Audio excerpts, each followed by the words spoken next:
ममता भरी वत्सल भरी माताओं, देवियों तथा सज्जनों, भारतीय मंदिर के प्रांगण में विराजे हुए सभी महात्मा गण, सभाचार्य पंडित शैलेंद्र तिवारी जी, शोभा बढ़ाने सहयोग देने हेतु पंडित प्रकाश महाराज जी, कार्यकारिणी समिति के सदस्यगण, आप सबको हम साधुवाद देते हैं।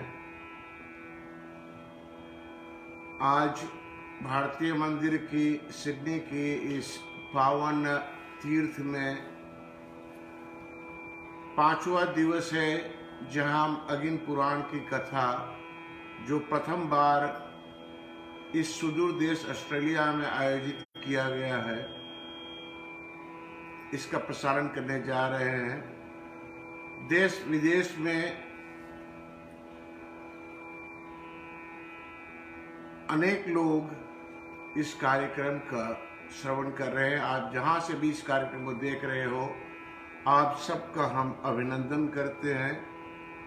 इस कार्यक्रम को आयोजित करने के लिए, विशेषकर इस कोरोना काल में, अपने आप में एक ऐसा संकट था जिसका करना कोई सरल कार्य नहीं था,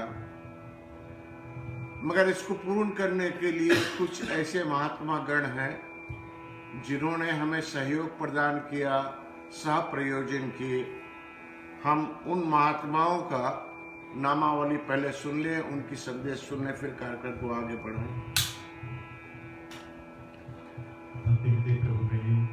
बड़े सौभाग्य का विषय है कि आज हमारा आपका पदार्पण एकत्रित हुआ है। कहते हैं जब प्रभु कृपा होती है तभी उनकी नाम की ज्योति हृदय में जागरण होती है। जीवन के कितने ही पल प्रभु नाम स्मरण किए बिना यही बीते चले जा रहे हैं। और हफ्ते भर का जो ये अग्नि पुराण जो कथा हम मन भावनी सुनते आए हैं, उनका कई ऐसे स्पॉन्सर्स है। खासतौर पर मेजर स्पॉन्सर जो है ये है श्री गोविंद स्वामी, जो कि कार्य करते हैं Prestige home loans and experts in home loans and investments. यदि किसी भी तरह का घर या कार्य आपको लेना है तो आप एक नाम याद रखिएगा, Govind Swami Prestige home loans, experts in home loans and investments. और इनके साथ साथ कई और भी स्पॉन्सर्स है जो इस 7 रोज के दिवस में अपना योगदान दिए हैं। खासतौर पर हमारे जो प्रधान श्रीमान श्रीमती इंदर और साथ में पिन नारायण, और इनके साथ सहयोगी है श्रीमान वीरेंद्र और उनकी धर्मपत्नी निर्मला प्रसाद, और साथ दे रहे हैं श्रीमान लाल सिंह और उनके भाई करण सिंह, और अपना श्रीमान श्रीमती मोबी नारायण, और जो अक्सर हमारे भोजन पानी का याद करते हैं श्रीमान जॉर्ज सत्येंद्र प्रसाद, और आज की जो हमारे मुख्य श्रोता है श्रीमान शर्बीन मलिक, और इनके साथ देते हुए अजीत धर्मेंद्र लाल, और साथ में सलेश सुंदर, और हफ्ते भर जो साथ देते आए हैं ये हैं श्रीमान अजेंद्र प्रकाश, जो कि हमारे स्पॉन्सर्स अग्नि पुराण की कथा में हमारा योगदान देते आए हैं। तो इन सभी को हम धन्यवाद देते हैं।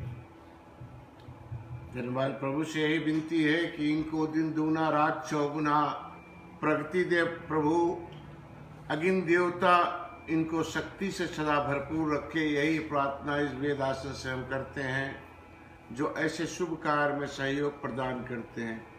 प्यारे बंधुओं, कल हमने कथा में आपके सामने प्रेषित किया किस तरह माता कैकेयी विवश होकर के राम जी का वनवास के लिए दशरथ से वो वचन लेती है। कुछ कारण आपके सामने प्रेषित किया गया कि किस कारण से राम जी ने वनवास जाने के लिए माता कैकेयी को विवश किया था कि आप ये वचन मांगना।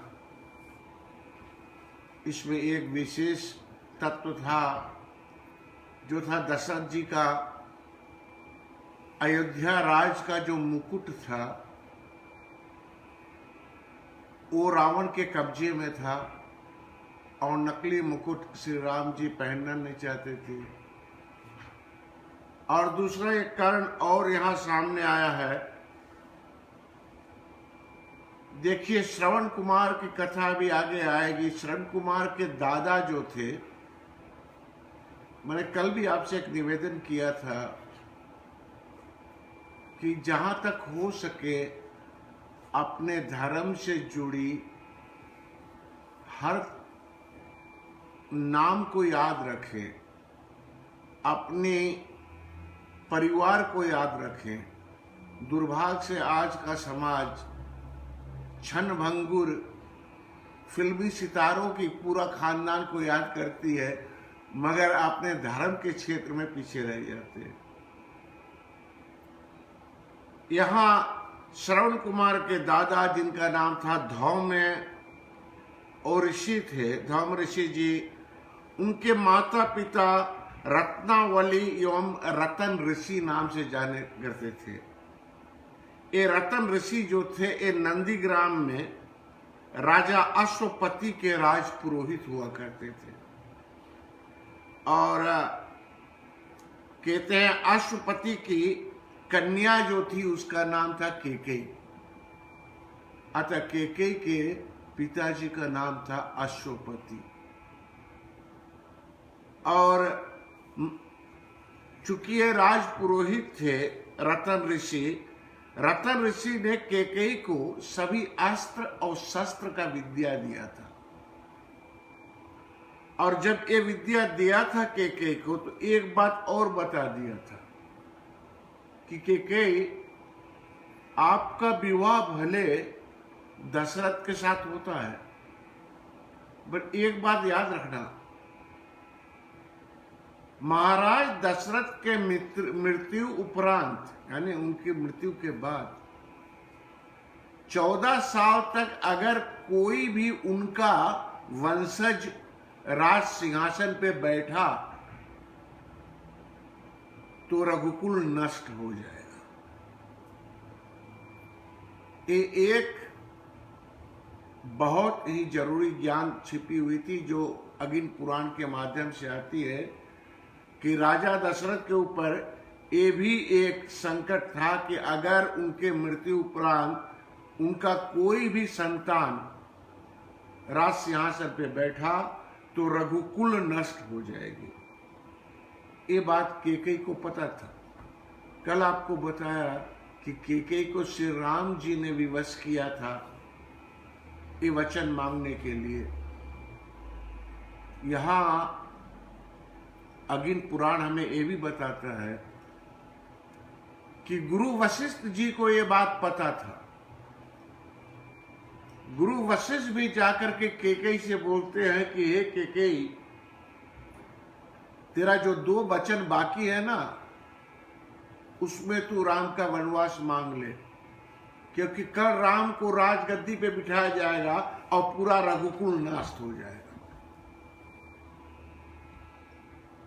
माता केकई, कई लोग, कल भी आपको मैंने बताया था, कई लोग ऐसे हैं जो केकई को कलंकित कहते हैं। मां केकई कलंकित नहीं थी। अगर केकई के दिल में कोई ईर्ष्या या द्वेष होता, जैसे कई प्रचारक बताते हैं कि माता केकई के दिल में ईर्ष्या था कि राम राजा बन जाएंगे तो हमारा क्या होगा, हमारा भरत का क्या होगा, आदि आदि बात बोलते हैं ना। देखिए, अगर मां केकई के दिल में कुछ द्वेष होता तो 14 वर्ष के लिए क्यों मांगती वनवास? आज जन्म मांग लेती है कि गारंटी लौट के ना आवे, पूरा जन्म जिंदगी भर जंगल में रहे, ऐसा मांग सकती थी ना। मगर यहां 14 वर्ष के पीछे ये मुख्य कारण था कि 14 वर्ष के अंदर अंदर अगर कोई राज पे बैठा तो रघुवंश नष्ट हो जाएगा, पूरा रघुकुल खत्म हो जाएगा। जब ऐसे वरदान मिला तो बहुत, कहते हैं अगर सरल भाषा में बोले ना, दुखी होकर के माता केकई बेचारी अंतत गोतवा राजी हो जाती है और वरदान मांगती है। महाराज दशरथ, कल आपको बताया, महाराज दशरथ ने राम से कहा कि आप हमें बंदी बना लो। राम ने कहा भाई हमको कोई जबरदस्ती कोई राज थोड़ी लेना है। और उनको तो पता था कि संकट क्या आ रही है। श्री राम जी छोड़ करके और बड़े प्रेम से माता सीता के साथ जब जाते हैं, वनवास के लिए तैयारी करते हैं, तो चूंकि मंथरा को बीच में प्रभु राम जी ने मंथरा के जिह्वा पर सरस्वती को बिठाया था कि इस तरह से वो अनर्गल शब्द बोले। वो कुबड़ी थी ना। अब मंथरा ने जिस रूप से बोला, अब वो समय आया कि कई भी वही अपना जो उनका पात्र था उन्होंने निभाया और श्री राम जी और माता सीता को वनवासी के भेष में रात छोड़ना पड़ा। यहाँ रात से निकलते हैं। महाराज दशरथ बहुत परेशान होते हैं। इतना परेशान होते हैं तो महाराज दशरथ अब पड़े हैं, उनको होश नहीं आता है। माता कौशल्या से बोलते हैं कि हे देवी, अब हमें थोड़ा थोड़ा याद आ रहा है। कौशल्या कहती है प्रभु क्या याद आ रहा है? तो दशरथ जी बताते हैं कि एक बार हमसे एक बड़ा गणित कार्य हो गया था और इस कार्य से हमारे पर शाप भी है। और वो शाप है कि हम बेटा बेटा करके हमें अपना प्राण छोड़ना पड़ेगा। मृत्यु के समय हमारा लाडला बेटा हमारे पास रहेगा नहीं। वो श्राप जो था उसको भी हम विस्तार से आपके सामने लाएंगे। मगर यहाँ बीच में जब श्री रामचंद्र जी निकलते हैं तो इनके साथ में लखन लाल भी तैयार हो गए जाने के लिए। कहते हैं कई रूप से लखन को समझाया गया, मगर लखन कहते नहीं, राम बिना हम नहीं रह सकते। दोनों भाइयों में इतना लगाव है। तो यहां बड़ी भूमिका उर्मिला ने निभाया। लक्ष्मण की पत्नी जो उर्मिला है ना, अच्छा, अब लक्ष्मण की पत्नी यहां क्या भूमिका निभाती है? क्योंकि लक्ष्मण ने एक संकल्प लिया कि हम अपने प्रभु का सेवा करने इनके साथ में जा रहे हैं। हे निद्रा देवी, 14 वर्षों तक तू हमारे नजदीक मत आना। मैं 14 वर्षों तक बिल्कुल सोऊंगा नहीं। 24 घंटे श्री राम जी का सेवा करूंगा। तो निद्रा देवी कहती है फिर तो तुम्हारे सेवा का जो नींद है वो कहा जाएगा। इसको क्या किया जाए? देखिए, पति का कहते हैं बेस्ट हाफ कौन होता है? पत्नी ना। तो लखन लाल जी ने कहा, हे उर्मिले, हे देवी, तू हमारे शेर की जो हमारे भाग की जो निद्रा है ना, उसका तू ग्रहण कर ले। उर्मिला ने कहा, प्रभु जैसी आज्ञा है। चलना तो मैं भी चलती हूं आपके साथ में। तो कहा तुम मत आना। अब देवी उर्मिला को 3 कार्य सौंप के जाते हैं लखनलाल। यहां हम आपको संक्षेप में ही बताते हैं, क्योंकि अगर उर्मिला की कथा किया जाए, लक्ष्मण जी की कथा किया जाए, तो अपने आप में वो 1-2 सप्ताह की कथा होगी। यहाँ उर्मिला जी को 3 कार्य सौंप करके जाते हैं लखनलाल। सबसे पहले कहा कि हे मेरी प्राणों से प्यारी पत्नी, तू सास ससुर की सेवा करना, उनकी देखभाल करना। कल मैंने संक्षिप्त में आपको बताया था आज के समाज कितना बिगड़ गया है। बेटा पुत्र, मैंने आपका पुत्र का समझाया था, पुत्र सुपुत्र और कुपुत्र ना। देखो, पुत्र तब तक आपका है जब तक बहू ना आ जाए। एक बार बहू आ गई फिर तो वो बहू का पति हो जाता है ना।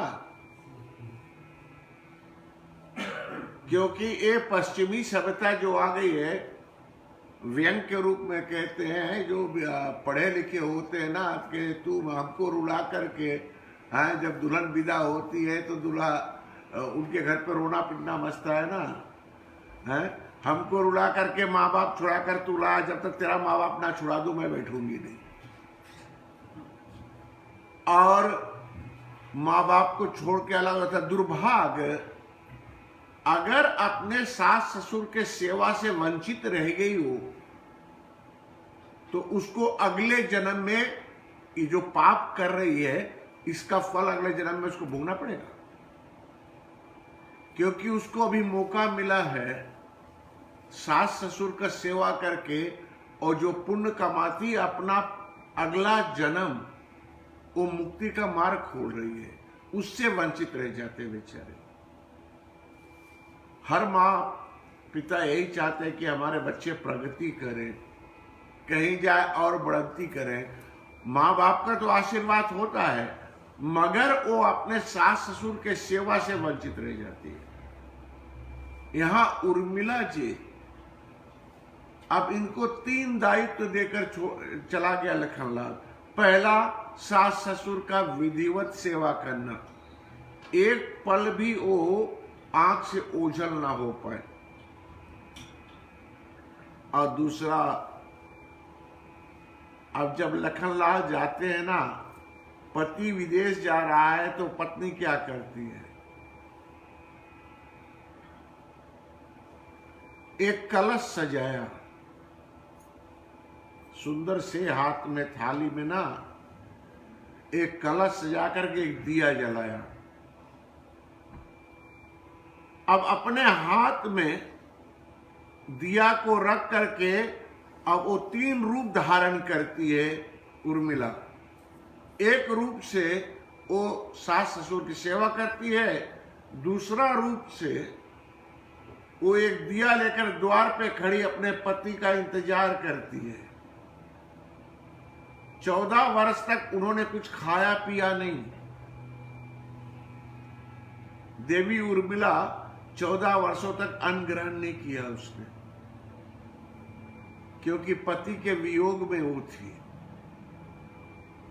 और जब एक बूंद भी ग्रहण नहीं करती है, वो खड़ी रहती है। अच्छा, और तीसरा रूप में क्या करती है, क्योंकि उसको अपना हिस्से का और पति के हिस्से का, दोनों हिस्से का सोना भी तो था ना।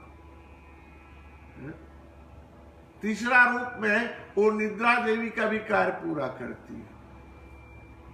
बोलिए माता उर्मिला की जय। प्यारे बंधुओं, इस तरह से पत्नी बनकर पति की सेवा, वह पूरे परिवार की देखभाल करती है, लक्ष्मी का रूप लेती है, मां का रूप धारण कर वो सुरक्षा कवच बन जाती है।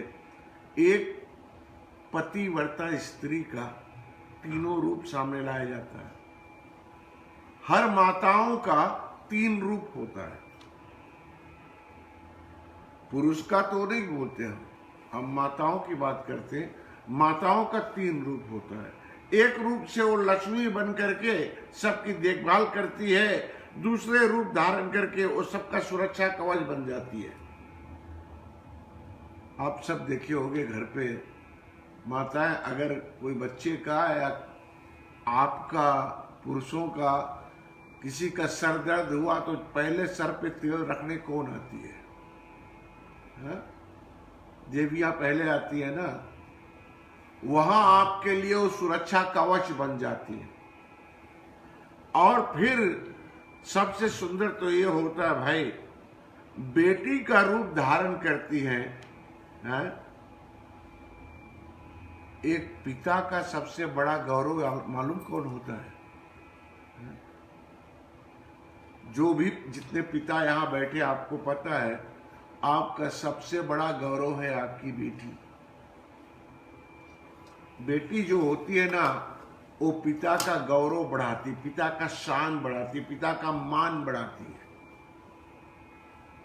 सौभाग्य उनका होता है जिनके पास बेटियां होती हैं। दुर्भाग्य से कुछ मूर्ख लोग ये कहते हैं कि बेटियां होती तो दहेज देना पड़ेगा, है?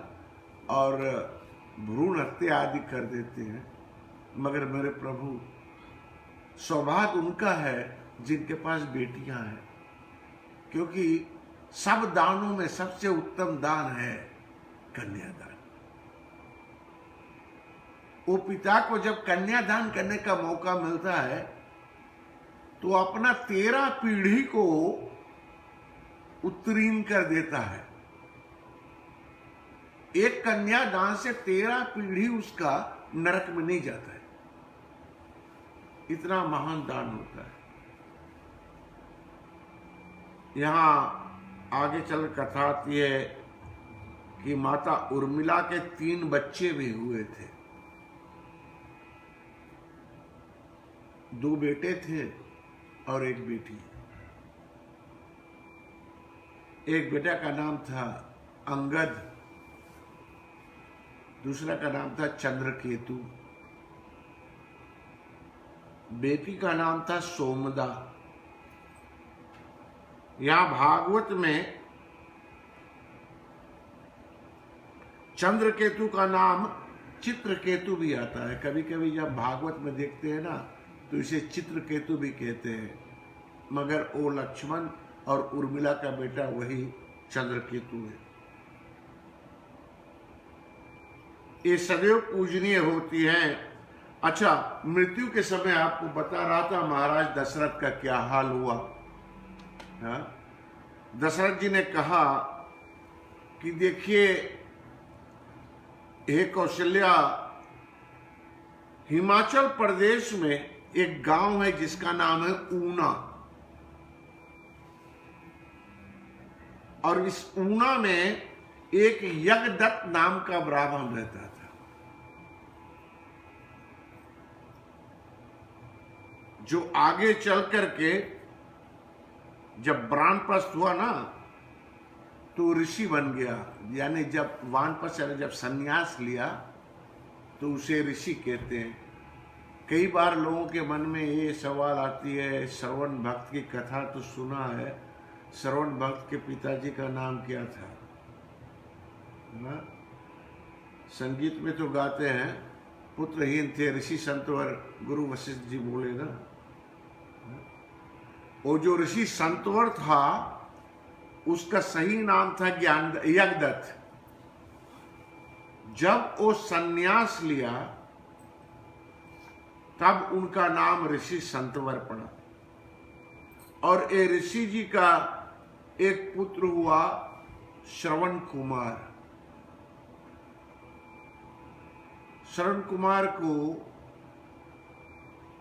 उनकी जो भक्ति है वो बहुत ही संवेदनशील है। देखिए, श्री राम जी का नाम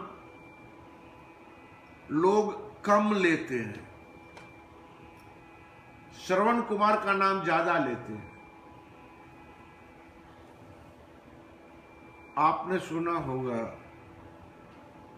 जब लोग अपने बेटा का, अपने पुत्र का बखान करते हैं तो क्या बोलते हैं कि राम जैसा है कि बड़ी एकदम श्रवण कुमार है हमारा बेटा। हा? बखान करने के लिए श्रवण कुमार का नाम लेते हैं, क्योंकि श्रवण कुमार ही है जिन्होंने माता पिता के लिए अपना प्राण त्याग दिया, अपना प्राण भी दे दिया उन्होंने माता पिता की सेवा में। यहाँ माता पिता की सेवा हेतु माँ अपने माता पिता को लेकर के कांवर में बिठा करके जाता है बेचारा। हाँ, मार्ग में उनको क्या होता है, माता पिता को प्यास लगा तो कांवर नीचे रखा, सोचा हम जाकर के जल लेकर आए और माँ पिता को पिला देंगे।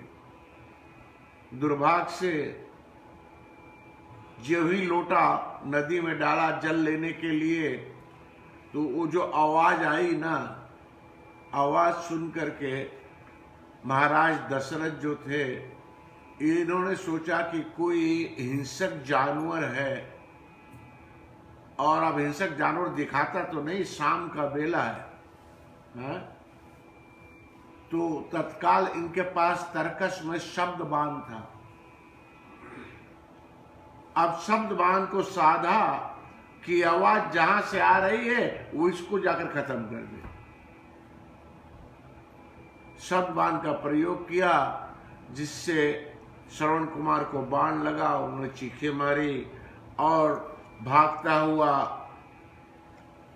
महाराज दशरथ जाते हैं उनकी रक्षा करने के लिए। जब देखते हैं वहां से आगे संकट ये बढ़ा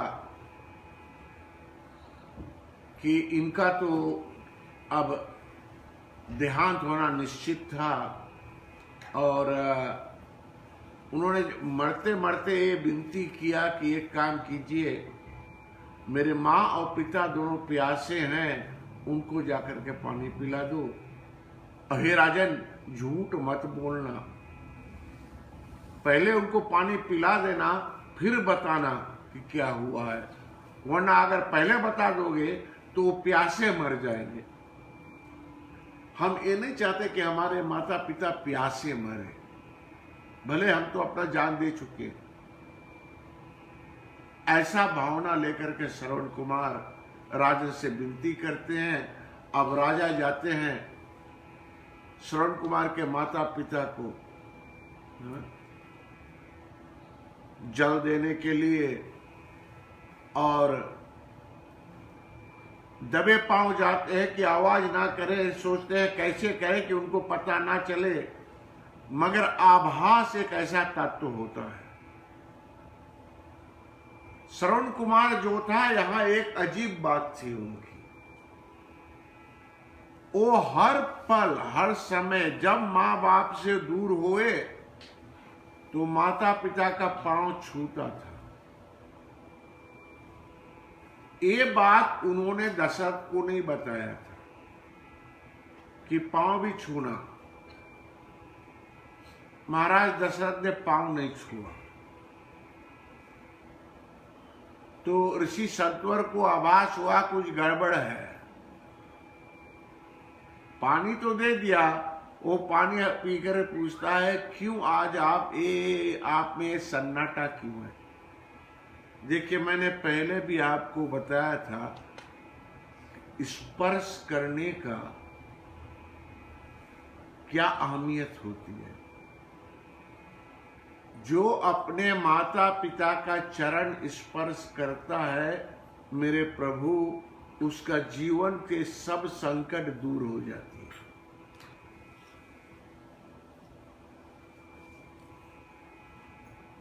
कथा का पहला दिवस में आपको हमने बताया था कि आपकी स्पर्श की शक्ति क्या होती है। कई लोग है ना, हाथ लगाने से पौधा भी सूख जाता है कि नहीं, गलत आदमी हाथ लगा दे तो है? उसमें वो शक्ति होती है। अगर माँ बाप के पांव छू लोगे तो तुम्हारा कल्याण हो जाएगा। अगर वो काम भी ना करो, आपके घर में प्रभु की मूर्ति रखा हुआ है,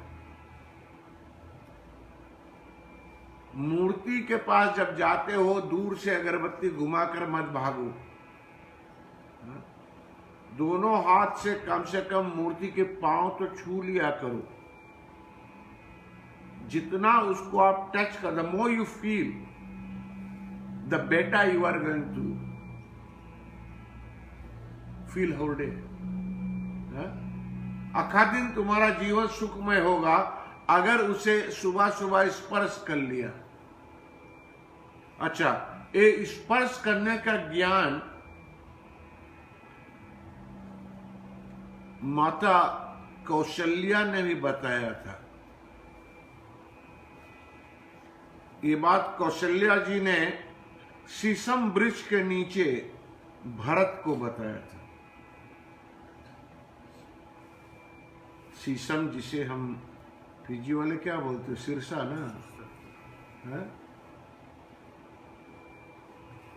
जब भरत जी श्री रामचंद्र जी को लाने के लिए वनवास में जा रहे थे अपने पूरा परिवार सहित महाराज दशरथ की मृत्यु उपरांत,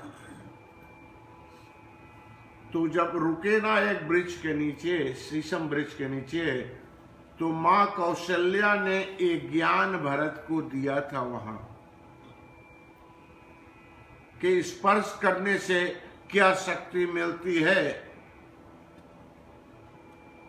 अच्छा, एक महाराज दशरथ जी ने श्रवण भक्त का जो कथा था ये बताया, क्योंकि इधर जब मृत्यु के समय ऋषि संतवर और उनकी पत्नी अब बहुत दुखी हुए, अपने बेटा की मृत्यु सुनकर के उन्हें बहुत भारी आघात लगा, तो उन्होंने तत्काल, कोई भी माँ होगा, माँ कहाँ से सकती है, हाँ? उन्होंने राजा दशरथ को श्राप दिया कि हम तो बेटा बेटा करके अपना प्राण यहीं त्याग देंगे, क्योंकि अब हमें जीना ही नहीं है। हमारे जीने का एकमात्र दरिया हमारा बेटा था, मगर हे राजन तूने हमसे वो भी ले लिया, अब हम तुम्हें श्राप देते हैं। हम नहीं कहते हैं कि तेरा बेटा मर जाए, ऐसा श्राप हम नहीं देंगे, मगर हाँ आपको हम श्राप देते हैं कि राजन जब तू मरेगा उस समय तेरा कोई बेटा तेरे साथ नहीं होगा, तू बेटा बेटा करके मरेगा। आज महाराज दशरथ के पास न राम जी है न लखन जी है, भरत और शत्रुघ्न तो ननिहाल में है। महाराज दशरथ जब प्राण त्यागे, उनका कोई बेटा उनके साथ नहीं था। गुरु वशिष्ठ जी ने जब उन्हें पता चला कि दशरथ जी का निधन हो गया, तो एक नौका जैसा बनाया लकड़े का, क्योंकि उस समय फ्रीजा और मोक का व्यवस्था नहीं था, है? एक लकड़े का नौका जैसा बनाया और उसमें राजा दशरथ का शरीर को रखा और तेल से, कि इसमें किसी तरह की कीड़ा ना लगे, ये बदबू ना मारे, उसको प्रिजर्व करने के लिए तेल में शरीर को रख दिया और रख करके कहता है कि अब एक काम करो, जितना जल्दी, देखो राम तो वापस आने वाले नहीं है, अब जितना जल्दी हो सके भरत को इतला कर दो कि आकर के इनका अंतिम संस्कार की सही क्रिया तो करे। प्रभु अयोध्या से कश्मीर जाने का मार्ग लंबा है, 1 माह लगा। खबर पहुंचा, भरत जी पागलों की तरह भागते हुए आए, क्या हो गया है? आया तो बोला राम जी कहाँ है? पता लगा राम तो नहीं है, उनकी माता ने मांग लिया था वरदान, वो वनवास चले गए। जैसे कहा आकर के कैकेयी से, तूने क्या किया? बोले बेटा तुम्हारे भलाई के लिए तो किया है। बड़े नाराज हुए, उन्होंने कहा आपने गलत किया है।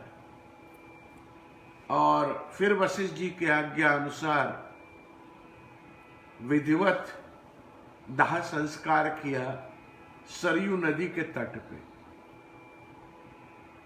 क्योंकि सरयू नदी जो है अयोध्या के उत्तर इलाके में बहती है, फ्लोस इन द नॉर्थ।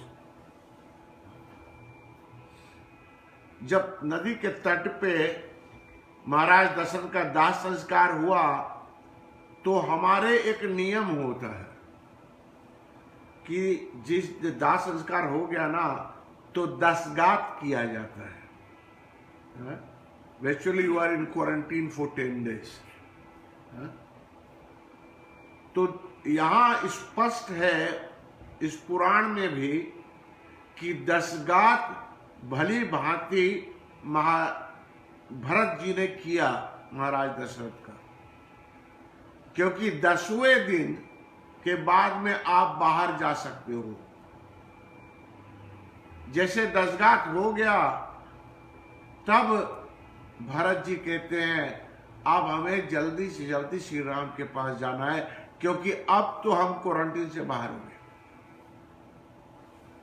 जाते हैं श्री राम जी के पास, और जैसे श्री राम जी को ये पता लगता है कि पिताश्री का देहांत हो गया है, राम जी ने तत्काल मंदाकिनी नदी में स्नान किया। स्नान करके 3 दिन के लिए राम जी मौन हो गए। तीसरे दिन उन्होंने तर्पण आदि करके, पिंडदान आदि करके विधिवत कार्य से और दशरथ जी का त्रयोदशी का कार्य संपन्न करें। प्यारे बंधुओं, इस तरह से महाराज दशरथ का ध्यान होता है। इधर इससे पहले हमारे प्रभु अब आरण्य कांड में प्रवेश करें हम, जहां आगे जाकर के प्रभु को अनेक राक्षसों का सामना करना पड़ता है। हम एक छोटा सा कीर्तन सुनेंगे, उसके बाद में हम आपको लेकर चलेंगे जटायु संवाद पर। चलो भैया एक छोटा सा कीर्तन का।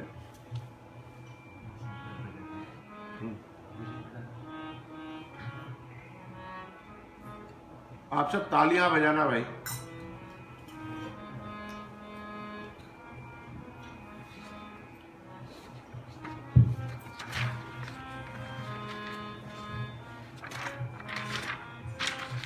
चंद्रमा ऊपर माटी फेंके, चंद्रमा ऊपर माटी फेंके तो माटी आंख में आए। मूरख अखियां मलमल होए फिर काहे पछताए।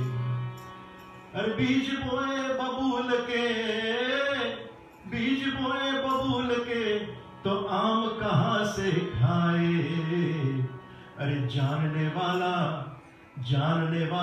लब न हिलाए, अनपढ़ कथा सुनाए।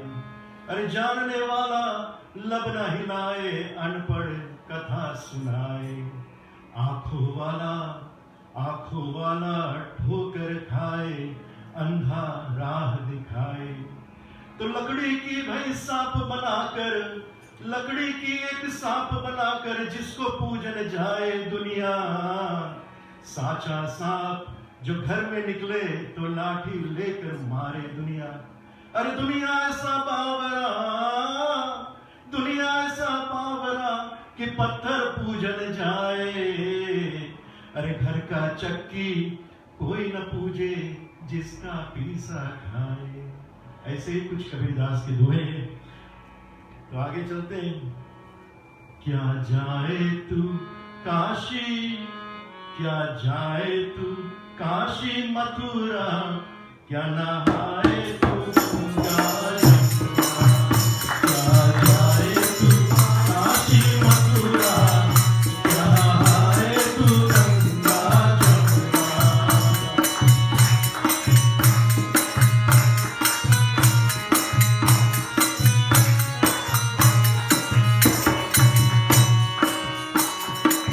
गंगा यमुना केवल पानी, कैसे रामायण महारानी।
वृंदावन बिहारी लाल की जय। जय प्रभु। इसी तरह श्री राम जी आगे बढ़ते हैं और जब जाते हैं आरण्य कांड में प्रवेश करते हैं, वशिष्ठ माताओं को साथ लेकर विदा कर दिया और यहाँ श्री राम जी शरभंग मुनि के पास जाते हैं, श्रुतिचंद जी के पास जाते हैं और अगस्त मुनि के आश्रम में जाते हैं। अगस्त मुनि के आश्रम में श्री राम जी को अगस्त जी ने बड़े प्रेम से अस्त्र और शस्त्र श्री रामचंद्र जी को दिया, जिसमें 30 दिव्य बाण दिया धनुष का, और वही 30 में से 20 बाणों से राम ने रावण का वध किया था। और उनके पास 31 बाण जो था वो ब्रह्मा जी ने दिया था। केवल राम और अर्जुन 2 ही ऐसे पात्र हैं जिनके तर्कस में कभी बाण कम नहीं होती थी। आगे जाकर के अग्निदेव ने उन्हें ऐसा तर्कस दिया था अर्जुन को। आगे जाकर के क्या होता है, गोदावरी नदी के तट पे पंचवटी नामक स्थान पे भगवान राम रहने लगे। अब यहाँ सुपर्णरेखा आती है। सुपर्णरेखा देखती है श्री राम जी को, मोहित हो जाती है और राम ने कहा देखो मैं शादीशुदा हूं, हमको क्यों परेशान कर रही है, अभी तो लखन अकेला है, ऐसा है तो वहां ट्राई करो तुम्हारा काम हो जाएगा। क्योंकि उस देखती है कि खुद तो तू नकली बन के आई है, क्यों हमको परेशान कर रही है। सुपर्णरेखा लखन के पास जाते, लखन कहती तू क्या दासी बनेगी। अब वो सोचते नहीं हम तो रावण की बहन है, कोई मामूली तत्व थोड़ी है। वो नाराज हुई कि हम सीता को खा लेगी, जब सीता रहेगी नहीं तब तो राम हमारा हो जाएगा। जो ही सीता के ऊपर लपकी, लखन लाल नाराज होता है। और क्योंकि उनका अहंकार जो होता है, स्त्री का अहंकार कहां होता है, what are they most proud of, their nose. सबसे भारी अहंकार नाक में होती है, तो नाक ही काट दिया। सुपर्णरेखा तेरा अहंकार खत्म हुए।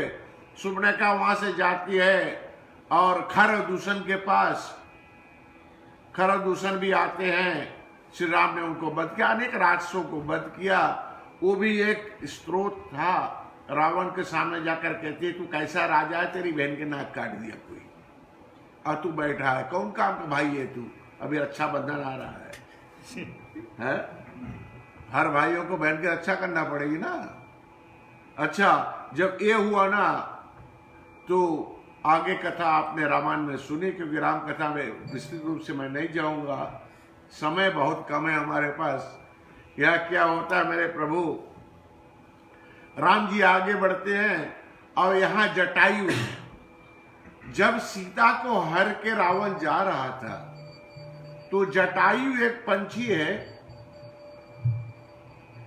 जटायु पंछी जो है वो मांस भक्षी पंछी है। जटायु ने देखा कि सीता को लेकर के रावण जा रहा है तो तत्काल रावण से भिड़ गया जाकर के, क्योंकि दूसरे के सेवा में अगर तुम्हारा जान भी चला जाए तो तुम्हारा जीवन शुभ हो जाता है। अब तत्काल सीता को सुरक्षा के लिए ये जाकर लड़ा रावण से। एक पल जटायु ने ऐसा मारा धक्का कि रावण बेहोश हो गया। जब रावण बेहोश होकर के धरती पे गिरता है तो वहां आ जाते हैं जयचंद। आप जयचंद और रायचंद लोग को जानते हो कि नहीं जानते हो? ये रायचंद जो होते हैं ना, ये टपक पड़ते हैं हर कोना में, कहीं आप जाओ, आप ना मांगो तब भी आपको उपदेश देने के लिए आ जाएंगे। इनको कहते हैं फोकट के एडवाइसर, उनको रायचंद कहा जाता है। और जो चमचागिरी करे उनको जयचंद कहा जाता है। रायचंद जो आ गए, आकर कहते हैं अबे अबे जटायु तूने इसको मारा, बेहोश हो गया है। बड़े हाँ हो गया है, बड़े कचर दे ये लगे, खत्म कर इसको, क्योंकि अगर अभी पुनः होश में होगा तेरा पंखा काट देगा ये रावण। जटायु कहता कुछ भी हो, हम भले मांस मच्छी करने वाले हैं, लेकिन हम धर्म के आधार पर चलेंगे। बोले धर्म के आधार क्या है? बोले धर्म कहती है निहत्थे को मत मारो, कोई बेहोश होए उसको मत मारो, सामने वाला तुम्हारे बराबरी का हो उससे लड़ो, अपने से कमजोर से मत लड़ो, अपने से कमजोर पे वार कभी न करो। ये युद्ध का नीति है। ये जो दुष्ट लोग है ना, ये तो आपको पीठ पीछे चाकू मार देंगे, इनका क्या भरोसा। जो सब नीति बताया जटायु ने कि भाई ये नीति के अनुसार इसको मैं भी नहीं मारूंगा, तो जयचंद कहते हैं, रायचंद कहते हैं कि अभी उठेगा तो तुम्हारा पंखा काटे पर कुछ हो देखा जाएगा। यहां रावण उठ जाता है, उठता है, हुआ वही, जटायु का पंख काट दिया। अब बेचारा जटायु उड़ नहीं सकता है और पृथ्वी पर पड़ा है। तो रायचंद आगे बढ़, देखा हम बताया था ना, काट दिया ना, बात नहीं सुना, वही हुआ जो हमने कहा था। अब यहां जटायु क्या कहता है? हमने शुभ कर्म में अपने दोनों पंख गंवाए हैं। अब भगवान को पता है, हमारे राम को पता है कि अब हम उनके पास जाने के लिए सामर्थ्य नहीं है।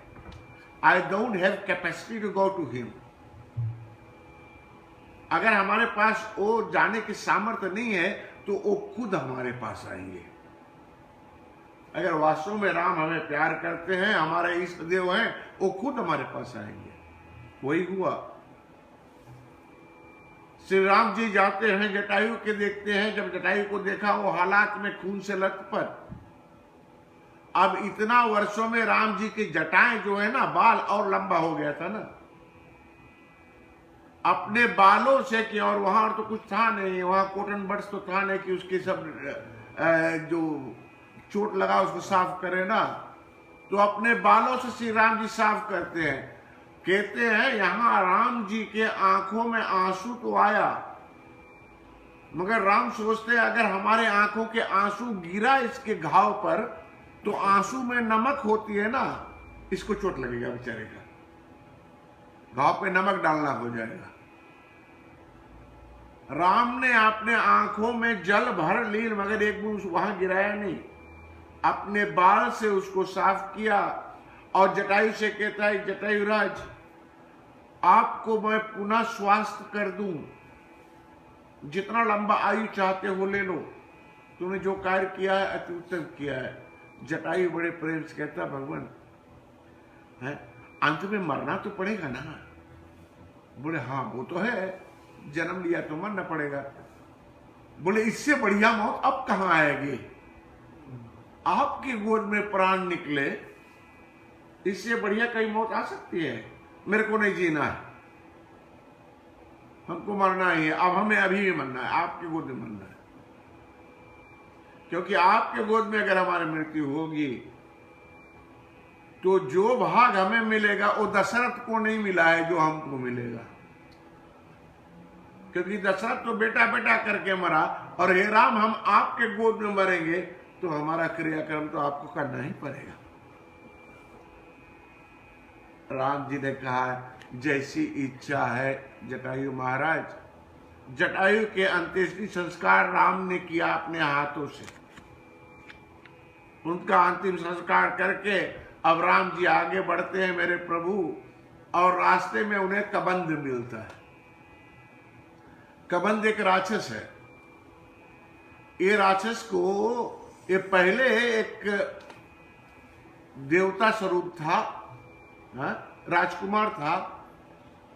इनका कार्य क्या था कबंध का, कि ये सदा ब्राह्मणों को गाली देना।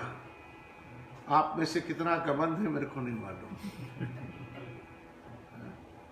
ब्राह्मणों का अपमान करना, ब्राह्मणों को गाली देना, कबंध का आप रिश्ते वाले होगे फिर है?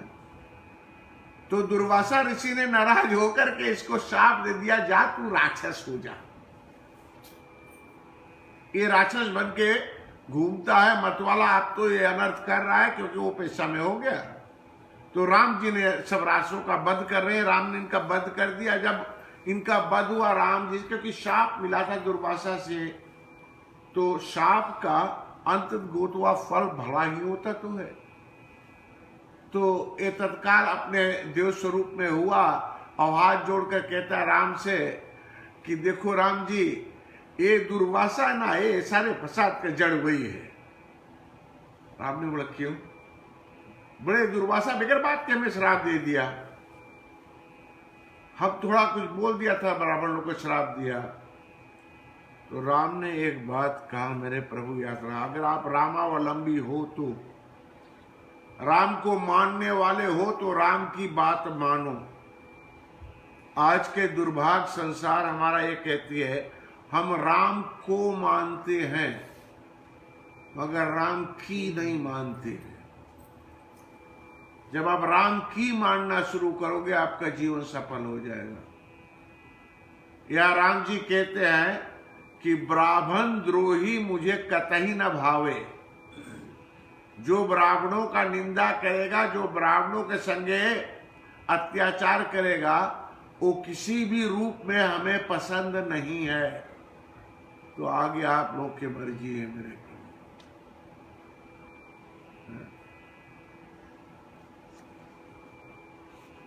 पूज्य विप्र ज्ञान गुणहीना, शूद्र न पूज गुण ज्ञान प्रवीणा।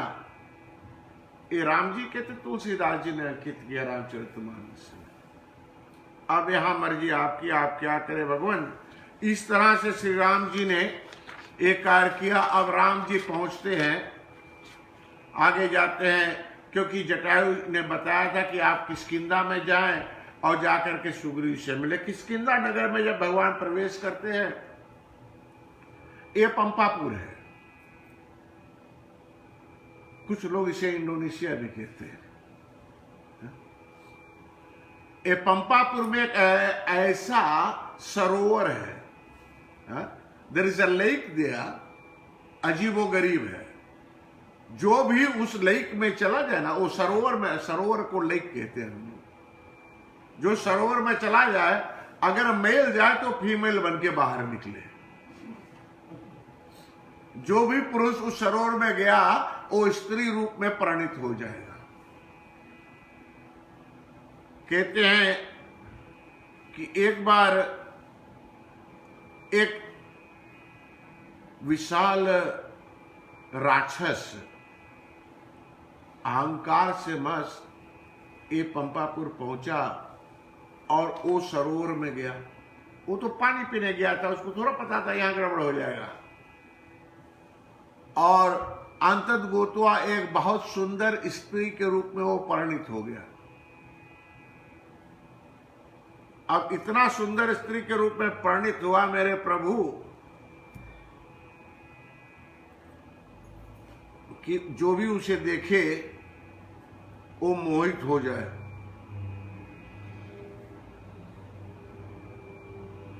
यहां कहते हैं कि एक बार भगवान सूर्य को वो स्त्री जो थी उनके नजर में आ गई और देख करके प्रभु इतना मोहित हो जाते हैं। सर उससे पहले इंद्र जी हैं। इंद्र जी ने जब उनको देखा, इंद्र देखते ही मोहित होता है। और किस चीज, स्त्री का कौन सा अंग पे इंद्र मोहित होता है? उसकी बाल देख करके।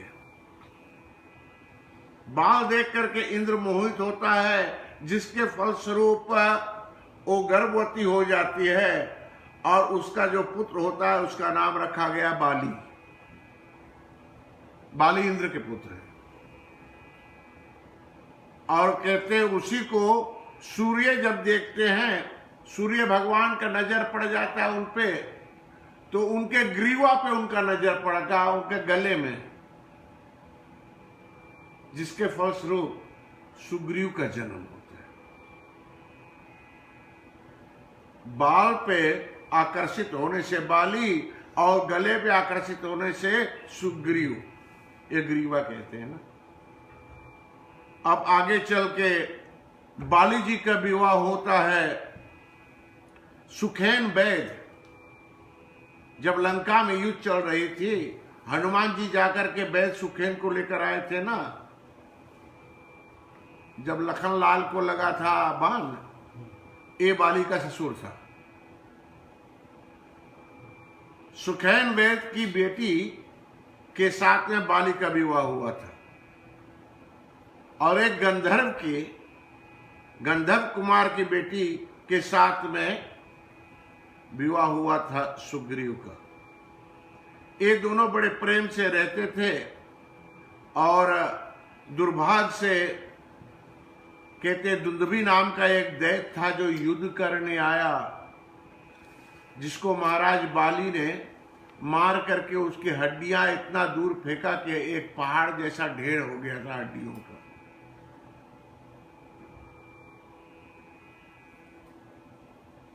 ये अपने आराम से हैं, और दोनों भाइयों में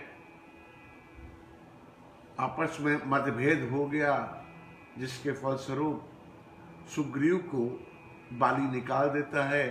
उसके साथ अन्याय किया, उसके पत्नी को बाली जबरदस्ती अपने पास रोक लेता है। पुत्र बधू भगनी सुत नारी, सबको बेटी जैसा रक्षा करना चाहिए। बाली ने दुरुपयोग किया, जिसके कारण श्री रामचंद्र जी को अंततः बाली को मारना पड़ा।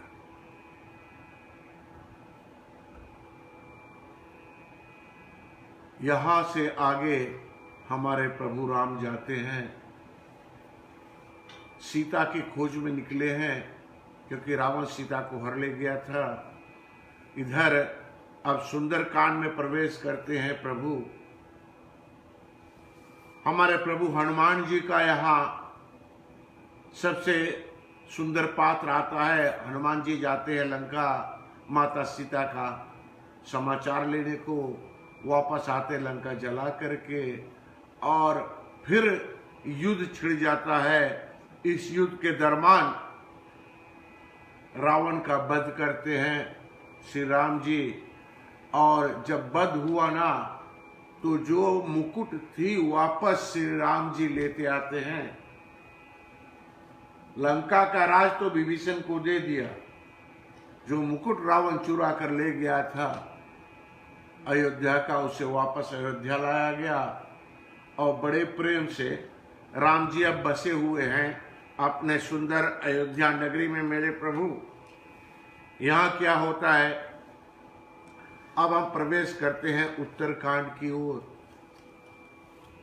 उत्तरकांड में रामचरितमानस में कथा आती है कि एक बार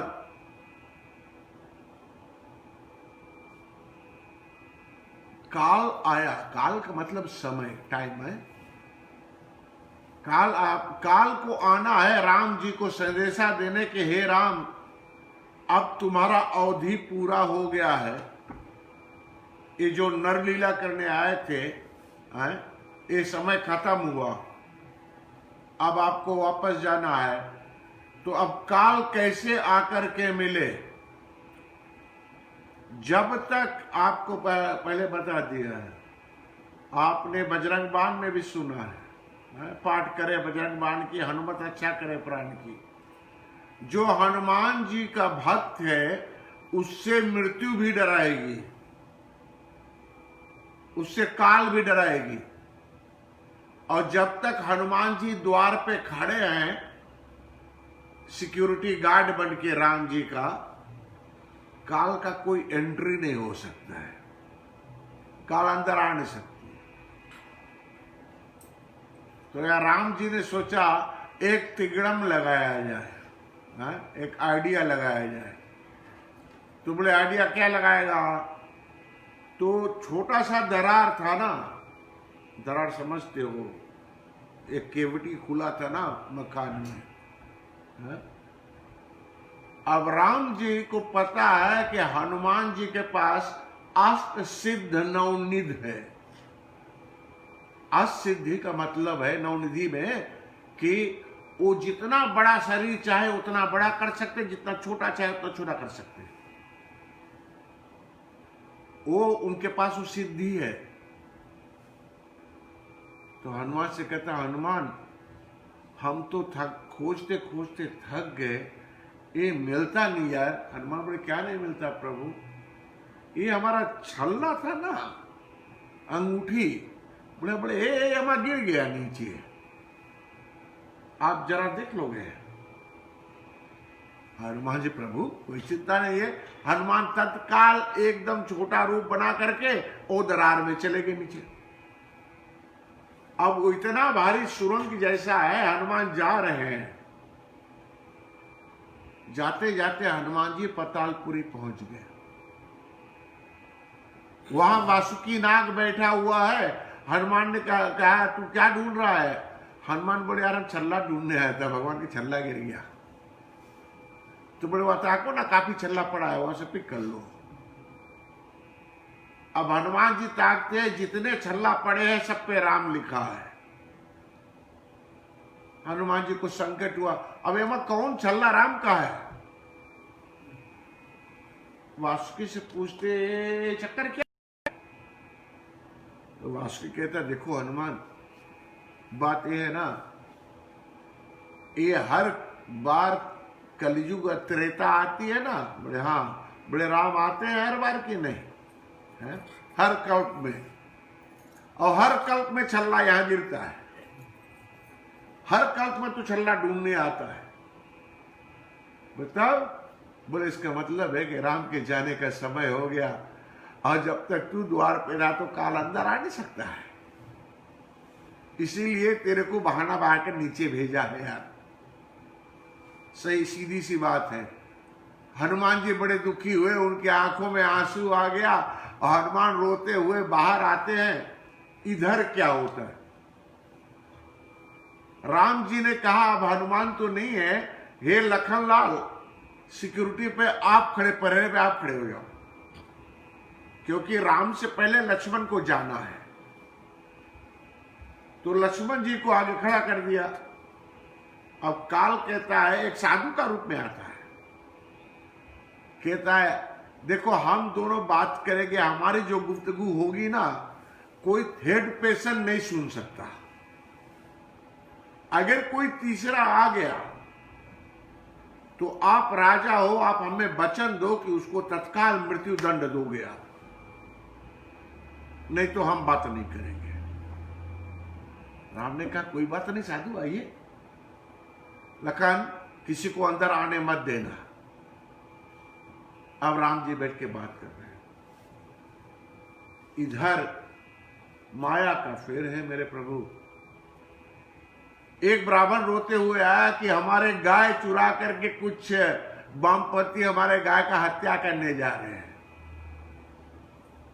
लखन, अगर आप लोगों ने बचाया तो गौ हत्या आपके ऊपर लगा, पूरा रघुकुल पे गौ हत्या लग जाएगा। लक्ष्मण ने सोचा हमारा जान चला जाए, गौ हत्या नहीं हो पाए, गौ हत्या से तो बचाना है।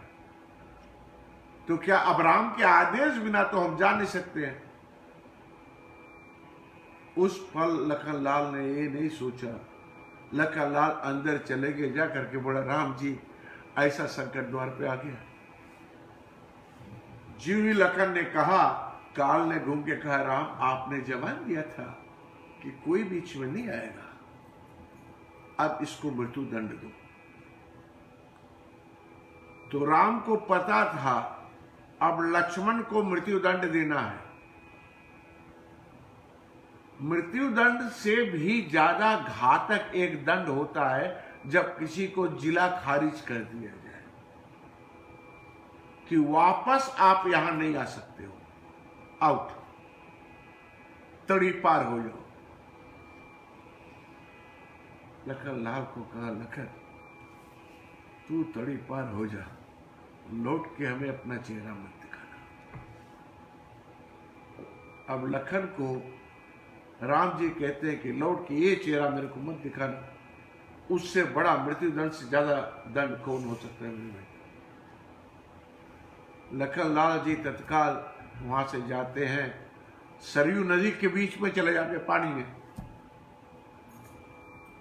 राम जी खड़े हैं, सब रो रहे हैं। जैसे अंदर गया, तत्काल सरयू मैया में से एक विशाल शेष नाग बाहर आया, सहस्त्र फन वाला। और जैसे नाग जी आए, तत्काल लखन जी वहां से मुक्त हो जाते हैं। उन्होंने सरयू माह में जाकर के अपनी समाधि ले ली। बोले लखन लाल की प्यारे बंधु, इसी तरह अब राम जी का जब जाने का समय हुआ, राम ने भी सरयू में जल समाधि ली। हनुमान जी को कहा, हनुमान अब समय हो गया, अब हम नहीं रह सकते, भाई नहीं है, मैं नहीं रहूंगा और तू भी चल। हनुमान कहता है, भगवान मैं कहां चलूं आपके साथ में, क्योंकि आपके साथ जाऊंगा तो केवल आपको देखूंगा ना, और अगर हम यही रहूंगा तो हम अपने कानों से, अपने आंखों से सबसे आपका दर्शन कर सकूंगा। क्योंकि आपके साथ जाऊंगा तो केवल हमारे आंखें जो है उनको फायदा होगी, कान को फायदा नहीं होगा। क्योंकि आपके लोक में आपकी कथा कौन कहेगा? आपकी कथा जो है, कथा जो श्रवणामृत है, सुनने में जो अमृत मिलती है वो पीने में नहीं मिल सकता। प्रभु हम इसी मृत्यु लोक में रहेंगे। तो राम ने कहा, अच्छा हनुमान, जब तक हमारा कथा होते रहेगा तब तक तू इसी पृथ्वी पे रहना। प्रत्यक्ष रूप से हनुमान जी आज भी यहाँ है। बोलिए बजरंगबली महाराज की जय। प्यारे बंधु, हनुमान जी रुक गए। श्री राम जी सरयू में प्रवेश करते हैं और देखते देखते साक्षात भगवान विष्णु का रूप में हो गए प्रभु राम जी, और जल समाधि लेकर के इस संसार से हमारे राम जी विदा हुए। बड़ी मर्यादा पुरुषोत्तम भगवान श्री रामचंद्र की जय। इस तरह राम जी यहाँ से चले गए भगवान, और आज भी उनकी गाथा अमर है। और आप सबको फिर एक बार याद करा दूं, 5 तारीख अगस्त को जरूर दिया जलाएगा। हम दिवाली के रूप में मनाएंगे, क्योंकि 500 साल बाद पुनः राम जन्मभूमि पे राम मंदिर का शिलान्यास होगा। भारत के प्रधानमंत्री माननीय मोदी जी शिलान्यास करेंगे और राम मंदिर का कार्य फिर शुरू हो रहा है। यानी राम जी को ये 500 वर्ष अनेक अड़चने आई, हिंदुस्तान पे अनेक दुष्टों ने वार किया, हमारा धर्म बर्बाद करने का प्रयास किया। मुगलों ने वहां तोड़ करके बाबरी गुम्बज बनाई, विवादित स्थल बनाया, मगर आज प्रभु कृपा से पुनः राम मंदिर बन रहा है। बड़े मर्यादा पुरुषोत्तम भगवान श्री रामचंद्र की प्यारे बंधु, यहाँ से अगिन पुराण के आगामी कथा आती है कृष्ण अवतार की। जो कृष्ण अवतार की कथा अगले मंगलवार से यहाँ कृष्ण अष्टमी के समय भागवत के माध्यम से होगा।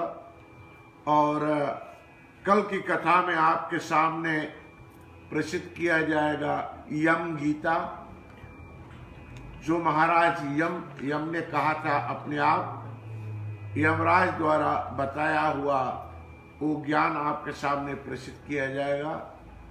और समय देखते कितना मिलता है, मैं आपको और कुछ मुद्राएं और यज्ञ आदि करने की जो सही विधि विधान है, पूजन का सही विधि विधान आपके सामने प्रसिद्ध करने का प्रयास करूंगा। आप सब समय पर आइए। बड़ी मर्यादा पुरुष भगवान श्री रामचंद्र की, अपने अपने माता पिता की, अपने अपने गुरु गोविंद की, आज के सत्संग की, सत्संग में विराजे हुए सभी महान आत्माओं की। प्यारे बंधु, अब हम आरती करेंगे, आप सब खड़े हो जाएं और